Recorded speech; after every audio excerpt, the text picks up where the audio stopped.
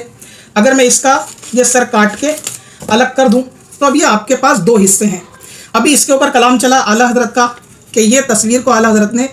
غیر جاندار اور مثل شجر بتایا اس والی کو،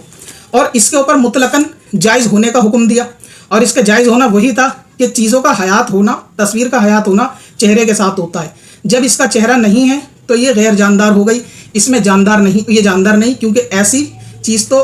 دنیا میں آدمی نہیں ہوتا نا ایسا کوئی جان والا کہ بغیر سر کا ہو، لہٰذا یہ غیر جاندار تصویر ہو گیا. پہلا اصول یہ ہوا کہ آپ اس کے چہرے کو کاٹ دو، کاٹ کے الگ کر دو، سر کاٹنے کے بعد وہ غیر جاندار ہو جائے گا. اس کے تعلق سے امام اہل سنت نے ایک حدیث بیان کری جس کو مفتی صاحب نے بھی پڑھا کہ حضرت جبرائیل علیہ السلام نے سر کاٹنے کا حکم دیا. وہاں اعلیٰ حضرت نے ایک بات اور لکھی کہ اگر کوئی شخص اس کا سر نہیں کاٹ سکتا اس تصویر کا تو اس کی کوئی دوسری صورت ہے بے جان بنانے کی؟ تو اس کا جواب اعلیٰ حضرت نے دیا کہ اگر سر نہیں کاٹ سکتے تو کم سے کم اتنا کریں کہ اس کا جو مفہوم نظر آئے وہ بے روحی کا نظر آئے، کہ اس کے اندر بے جانی یعنی اس کا مردہ نظر ہونا آئے۔ کیسے ہو سکتا ہے؟ تصویر کی شکل کو پوری طرح سے بگاڑ دیا جائے، پہلی چیز۔ کوئی ڈمی ہو تو اس کو توڑ پھوڑ کے چورا کر دیا جائے، دوسری چیز۔ لہٰذا بنا سر کاٹے یہ دوسرا طریقہ کہ جو تصویر غیر جاندار کی بنا دے گا کہ سر کاٹ نہیں سکتے تو اس کو کم سے کم اتنا بگاڑیں کہ بگڑنے کے بعد دیکھنے والا کیا سمجھے، وہی اصول کہ دیکھنے والا اس کو مردہ ڈیڈ باڈی سمجھے، اس سے جاندار ہونا ظاہر نہ کرے۔ تیسری چیز آگے چل کے بات چلی کہ اگر یہ مان لیا جائے کہ کسی باڈی کو دو پارٹ کر دیے جائیں، سر کو الگ دھڑ کو الگ، تو یہ تو ثابت ہوتا ہے کہ غیر جاندار ہے، اس میں جان نہیں ہوتی، یہ مثل پیڑ ہوتا ہے، نرجیو ہوتا ہے، قلم کی طرح ہوتا ہے، یہ غیر جاندار مانا جائے گا، اگرچہ اس جسم کے اندر روح تھی پہلے لیکن اب یہ غیر جاندار ہے۔ اب مسئلہ چلا کیا باڈی کو الگ کرنے کے بعد یہ والا حصہ بھی غیر جاندار ہوگا؟ کیونکہ اصول تو یہ کہتا ہے کہ جس طرح سر والا آدمی نہیں ہوتا اسی طرح آدھے جسم کا خالی گردن والا بھی آدمی نہیں ہوتا۔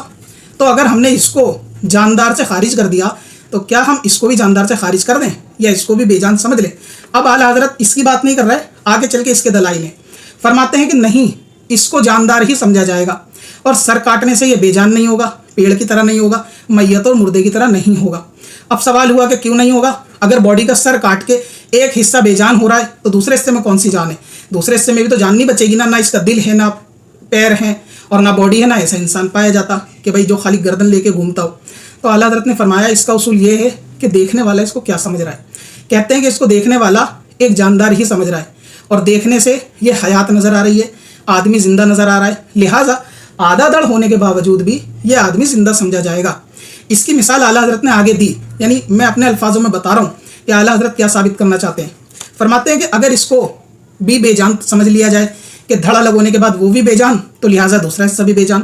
تو فرماتے ہیں پھر تو سکوں پہ چھپنے والے یہ جو فوٹو ہوتے ہیں اس کو جائز کرنا پڑے گا، یعنی اصول بھی یہی ہے کہ جائز کرنا پڑے گا، کیونکہ اس میں چھپا ہوا سر باڈی نہیں ہے، جسم کی دھڑ نہیں ہے۔ تو اعلیٰ حضرت کہتے ہیں کہ یہ والی تصویر جو چہرے کی ہے، اول تو چہرے ہی کی تصویر ہوتی ہے، اس بنا پر یہ حرام ہے۔ دوسری بنا یہ ہے، اصول دوسرا یہ ہے کہ اس کو دیکھنے سے لوگ زندہ سمجھ رہے ہیں، اور سکے پہ جب کوئی فوٹو چھاپتا ہے تو وہ اپنی میت و لاش کی نہیں چھاپتا، اپنے بڑے کی یاد کو زندہ رکھنے کے لیے زندہ دکھنے والی فوٹو کو چھاپتا ہے۔ لہٰذا اگر آدھے دھڑ کی فوٹو کو جائز کر دیا جائے تو سکوں پہ چھپنے والی فوٹو اور نوٹوں پہ چھپنے والی فوٹو یہ دونوں بھی خود بخود جائز ہو جائیں گی۔ لہٰذا اس طرح سیکوینس کے ساتھ اسٹیپ بائی اسٹیپ امام اہل سنت نے تصویر کے مسائل کے اوپر کلام کیا۔ اب آپ فتاوی رضویہ سے ان ساری عبارات کو دیکھیے کہ اعلیٰ حضرت نے معاملے کو کس طرح سے حل کیا۔ پہلی چیز تو یہ ہے کہ اعلیٰ حضرت نے فرمایا کہ وہ جو گردن کاٹنے والی حدیث ہے کہ جس سے گلا کاٹنے کا حکم ہے، اس سے اعلیٰ حضرت نے یہ حکم ارشاد فرمایا کہ گردن کاٹنے کا مطلب یہ ہے کہ وہ کسی بھی ذی روح کو بے روح کرنے کے لیے کافی ہے، لہٰذا اگر ذی روح کا سر کاٹ دیا جائے پھر وہ ذی روح کی صورت نہ رہے گی اور غیر ذی روح کی تصویر کے مباح ہونے کی دلیل ہے، یعنی پہلی صورت وہی کہ سر کاٹ دیا جائے، اس سے معاملہ ختم کر دیا جائے۔ آگے فرماتے ہیں کہ جب تک چہرہ باقی تصویر باقی، اگرچہ اور اعضاء نہ ہو، یعنی وہی بات کہ تصویر کس چیز کا نام ہے؟ چہرے کا نام، اگر چہرہ باقی ہوگا تو تصویر کا حکم دیا جائے گا۔ اب اعلیٰ حضرت آگے یہی ڈسکس کر رہے ہیں کہ تصویر جاندار کیسے ہوتی ہے، تو اس کے لیے یہی عبارت ہے جس کے اوپر سمجھنے سمجھانے میں تھوڑا سا پھیر ہے۔ فرماتے ہیں کہ تصویر میں حیات آپ تو کسی حالت میں نہیں ہوتی، ٹھیک ہے، اور نہ ہی اس میں جملہ اعضائے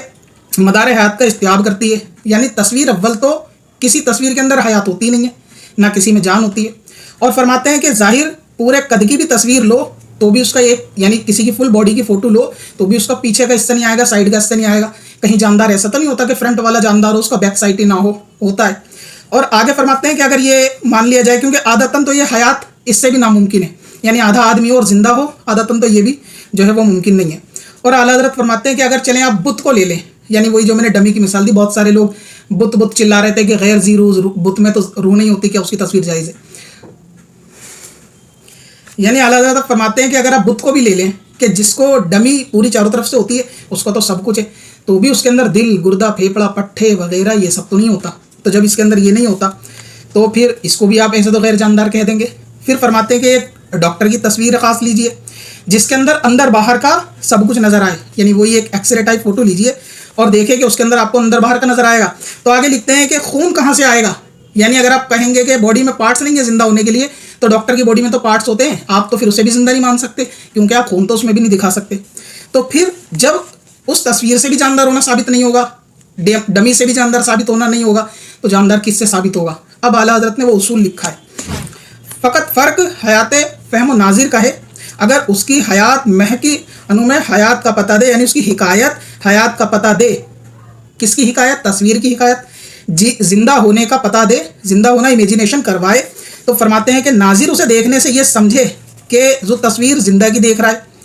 اور وہ زیرو ہی مانا جائے گا, یعنی دیکھ رہا ہے تو وہ زیرو مانا جائے گا. یعنی تصویر دیکھنے والا یہ سمجھے, امیجینیشن کرے کہ یہ تو کسی زندہ کی فوٹو ہے, فوٹو میں زندہ آدمی پریزنٹ ہو اس کی امیجینیشن میں, تو وہ زیرو مانا جائے گا. اور اگر حکایت حیات نہ کرے, یعنی اس کی جو حکایت ہے وہ زندگی ثابت نہ کرے تصویر کی, اور ناظر اس کے ملاحظہ سے جانے کہ یہ حی کی صورت نہیں, یعنی دیکھنے والا اس کو دیکھ کر یہ جانے کہ یہ زندہ کی صورت نہیں, میت و بے روح کی ہے, تو تصویر غیر زیرو کی ہے. یعنی دیکھنے والا اگر اسے دیکھے کہ میت یا بے روح کی فوٹو ہے یہ, تو تصویر وہ غیر جاندار کی ہے. اب یہاں پہ مسئلہ کیا ہے؟ مفتی صاحب قبلہ کا یہ اعتراض ہے کہ غیر زیرو سے مراد پیڑ کی تصویر ہے, یعنی غیر جاندار نرجیو چیزوں کی تصویر. میں یہ پوچھنا چاہتا ہوں, یہاں جو لفظ صورت ہے نا کہ حی کی صورت معلوم ہو, اس صورت سے مراد کیا سمجھا آپ نے؟ اس صورت سے مراد آپ کنڈیشن سمجھ رہے ہیں؟ اس صورت سے مراد فیس ہے, یعنی پارٹس آف باڈی ہے اس صورت سے مراد. اور اس کو بھی اعلیٰ حضرت نے آگے بیان فرما دیا کہ اس صورت سے مراد شکل ہے, پارٹ آف باڈی ہے, اس صورت سے مراد کنڈیشن نہیں ہے. اور دوسری بات, اگر یہ سمجھا جائے کہ غیر جاندار غیر زی سے مراد پیڑ کی تصویر ہے یا یہ قلم کی تصویر ہے, تو اعلیٰ حضرت یہ کہہ رہے ہیں کہ تصویر دیکھنے کے بعد اگر کوئی سمجھے کہ میت کی تصویر یا غیر زیرو کی تصویر دیکھ رہا ہے, تو حضرت پیڑ کی میت عرف میں کہاں کہتے ہیں؟ مجھے آج تک یہ سمجھ نہیں آیا. اگر اس سے مراد اس غیر زیرو سے مراد پیڑ ہوتا تو یہاں بے جان کا لفظ ہوتا. میت کا لفظ جانور کی لاش تک پہ بھی استعمال نہیں ہوتا, میت کا لفظ انسان کی لاش پہ استعمال ہوتا ہے. لہٰذا کٹے ہوئے پیڑ کو, غیر جاندار چیزوں کو, اسے پین کی میت نہیں کہیں گے, اسے پین کہیں گے. لہٰذا پیڑ بھی اگر کٹ گیا وہ پیڑ کی میت نہیں ہوگا. تو یہاں پہ تو یہ بالکل واضح طور سے لکھا ہے کہ دیکھنے والا اگر ملاحظے سے جانے کہ حی یعنی زندہ کی صورت نہیں, میت اور بے روح کی صورت ہے, دونوں الفاظ ہیں. دیکھنے والا کیا سمجھے؟ میت کی صورت, صورت سے مراد کنڈیشن ہی فیس, کہ دیکھنے والا سمجھے میت کی صورت ہے اور بے روح کی صورت ہے, لہٰذا وہ غیر جاندار مانی جائے گی. تو یہاں پہ میت کا لفظ بتا رہا ہے کہ غیر زیرو سے مراد پیڑ نہیں ہے. اگر پیڑ ہوتا تو یہ میت نہیں ہوتی, اصطلاح میں پیڑ کو میت نہیں کہتے. تو یہاں پہ اعلیٰ حضرت نے یہ اصول بیان کر دیا کہ دیکھنے والا کیا سمجھ رہا ہے. اگر وہ ڈیڈ باڈی سمجھ رہا ہے, بے روح سمجھ رہا ہے, تو بے روح ہے. آگے چل کے مفتی صاحب قبلہ نے پھر یہ حدیث پڑھی جس کے اندر اعلیٰ حضرت نے فرمایا کہ جبرائیل علیہ السلام نے سر کاٹنے کا حکم فرمایا کہ تاکہ وہ جو ہے اس کی حیات کیا ہو جائے, پیڑ کی مثل ہو جائے, صورت حیوانی نہ رہے. اور یہ بھی فرماتے ہیں کہ بے قطع راز حکم منع نہ جائے گا کہ بغیر اس کے نہ تو پیڑ کی مثل ہو سکتی نہ صورت حیوانی سے خارج ہو سکتی. یعنی اعلیٰ حضرت نے اب جو حدیث بیان کی ہے وہ اس اعتبار سے کی ہے کہ اگر آپ اس کو بے جان بنانا چاہیں تو سر کاٹیں تاکہ وہ پیڑ کی طرح ہو جائے. سر نہیں کاٹ سکتے تو یہ زندگی سے تصویر جاندار سے خارج نہیں ہوگی. اگر خارج کرنی ہے تو ایک دوسرا طریقہ بتایا جو میں نے ابھی پریکٹیکلی ایکسپلین کر دیا, وہ یہی ہے کہ کم سے کم اتنا تو کیجئے اس حد تک, یعنی اس قدر تو لازم ہے کہ ایسا کیجئے کہ وہ ایک بے جان کی صورت معلوم ہو, اس سے حالت بے روحی مفہوم ہو. یعنی اگر سر نہیں کاٹ سکتے تو کم سے کم اتنا کیجئے کہ اس سے حالت بے روحی مفہوم ہو. حضرت اگر اس سے پیڑ مراد ہوتا تو پیڑ آلویز حالت بے روحی ہوتا ہے, اسے بگاڑے بغیر حالت بے روحی ہوتا ہے. یعنی یہ پین ہے, یہ ہمیشہ نرجیو ہے. میں اسے توڑوں پھوڑوں تو بھی نرجیو ہے, میں اس کی صورت بگاڑوں تو بھی نرجیو ہے. لہٰذا ایک نرجیو کے لیے دو اصطلاح استعمال نہیں ہوتی کہ ایک نرجیو ہے واپس توڑو تاکہ وہ نرجیو ہو جائے, وہ تو ہمیشہ نرجیو ہے. اس کی مثال آپ ایسے سمجھ سکتے ہیں, میں بولوں کہ چاول بنائیں لیکن چاول کو اتنا پکائیں اس کی حالت ایسی کر دیں کہ وہ پکے چاول ہو جائے, تو وہ پہلے ہی چاول ہے, پکے بھی چاول ہی ہوگا. تو یہاں جو اعلیٰ حضرت نے کہا کہ سر کاٹ دینے سے کوئی جاندار غیر جاندار بنے گا, سر کاٹے بغیر بنانا ہے تو ایسا کریں کہ بے روحی مفہوم ہو. تو بے روح کا مطلب پیڑ کی تصویر نہیں, بے روح کا مطلب جاندار کو بے روح بنانا ہے, زی روح کو بے روح بنانا ہے. بے روح کو بے روح نہیں بنایا جا سکتا کیونکہ وہ تو پہلے سے بے روح ہے. اب اعلیٰ حضرت عظیم البرکت نے یہ زی روح اور بے روح کا تعلق چہرے کے ساتھ ارشاد فرمایا ہے, چہرے کی بنا پر ارشاد فرمایا, اس کا آگے کلام کر دیا. یہ جو علامہ سید طحطاوی رحمۃ اللہ تعالی کے حوالے سے اعلیٰ حضرت نے لکھا ہے نا کہ مصنف کا ارشاد کہ اس کے بغیر زندگی نہ ہو, کس کے بغیر, کیسی حالت کر دی جائے تصویر کی کہ ایسا لگے کہ ایسی تصویریں زندہ نہیں ہوتی, ایسی حالت کر دی جائے. بس ایسی تصویر کی طرف منہ کر کے نماز پڑھنا مکروہ نہیں. کیسی تصویر کی طرف کہ جس میں جان نہیں ہوتی. مثال کے طور پہ وہ آدھا کٹا ہوا دھڑ, اس کے اندر جان نہیں ہوتی.